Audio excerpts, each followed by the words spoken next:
Hey guys, this is the third video of medicine. So today we're going to be looking at a revolution in medicine. This is referring to the 19th century. Louis Pasteur, he was a chemist, so obviously already we know that he won't be as accepted as much as other scientists who were specifically doctors and apply to human health. Louis Pasteur, his germ theory, so the idea that one specific microbe caused one specific disease. He also did invented pasteurization, so the idea of preserving liquids at certain temperatures. Robert Koch, he was a doctor, so he was more accepted his discoveries, and he found many microbes that was linked to specific diseases, for example, cholera and TB.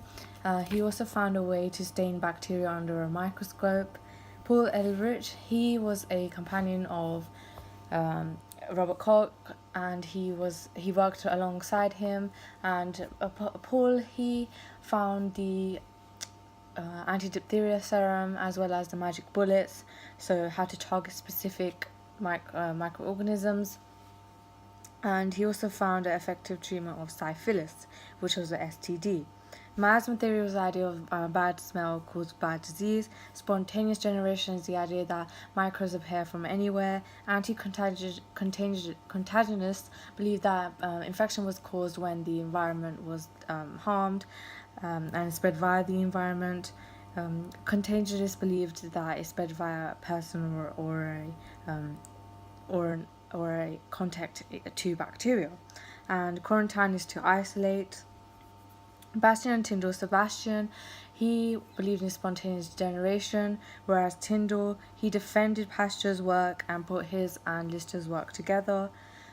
Joseph Lister, he's known as the father of antiseptics surgery, and he used carboxylic acid, and carboxylic acid acted as an antiseptic. Antiseptic means to kill the bacteria externally. Antibiotic is killing bacteria internally. Aseptic surgery is just referring to there being no bacteria before the surgery starts, so antiseptics are put around in the surroundings.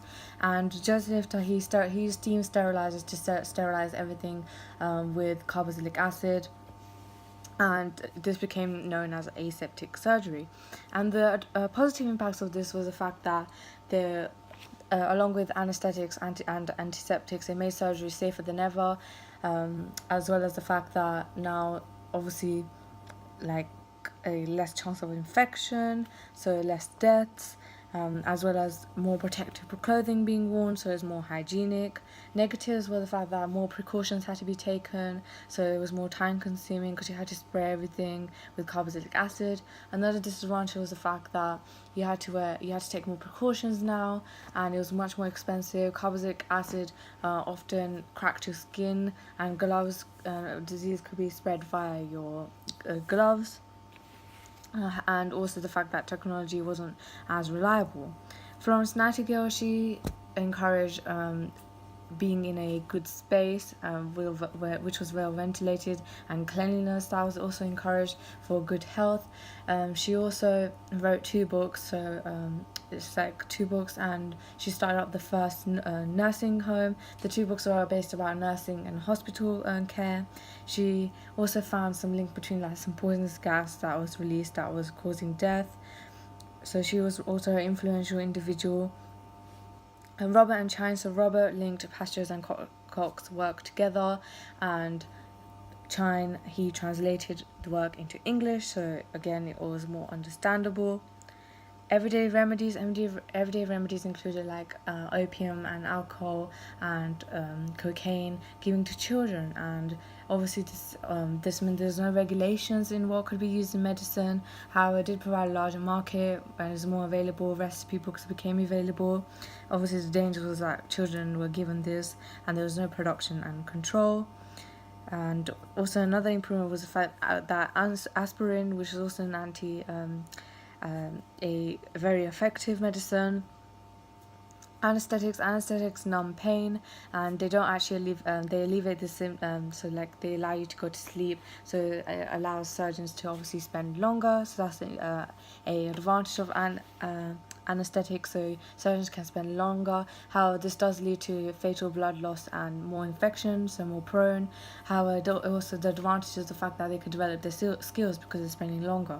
Another advantage is because they're spending longer, they could delve into anatomy and take riskier operations, so they could see the human body. And again, the disadvantage is the infections. Other negative impacts include whether people prefer a silent death or a shocking death, and so dying a silent death was also possible, as well as the fact that people believe that disease was caused, pain was given by God, and we should accept that, especially like women in child labor, that was a gift from God.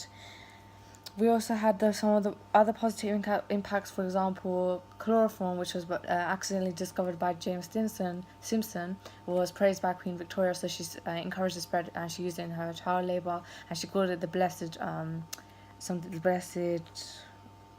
anaesthetic, something like that.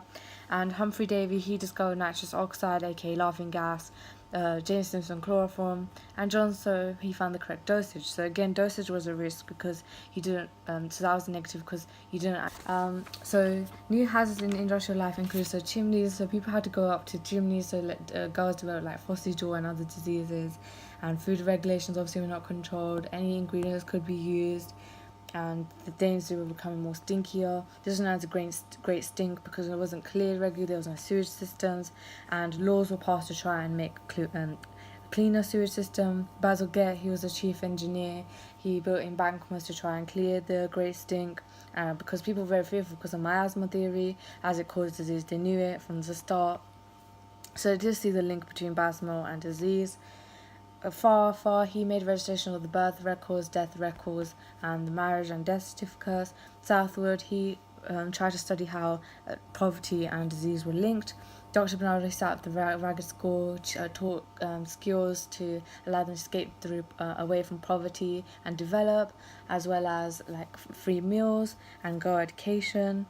The government tried to clean up the great clean-up of the laws. For example, 1948 Public Health Acts and the 1975 Public Health Acts tried to like inspections, monitoring, and clean-ups, and slums were obviously replaced, and like medical officers were appointed, and contaminated food was controlled. And 1975 Drugs and Food Act, and 1958 there was new sewers, cheap clothes, soap, sanitary items, and compulsory vaccination.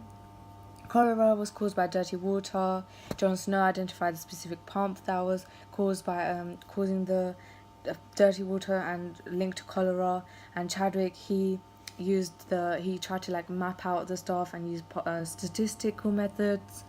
Laissez-faire became known as, the government doesn't want to get involved, and it was up to the locals to do what they wanted. It was an individual's responsibility, so they had a negative attitude. And so yeah, that was all of the revolution in medicine done.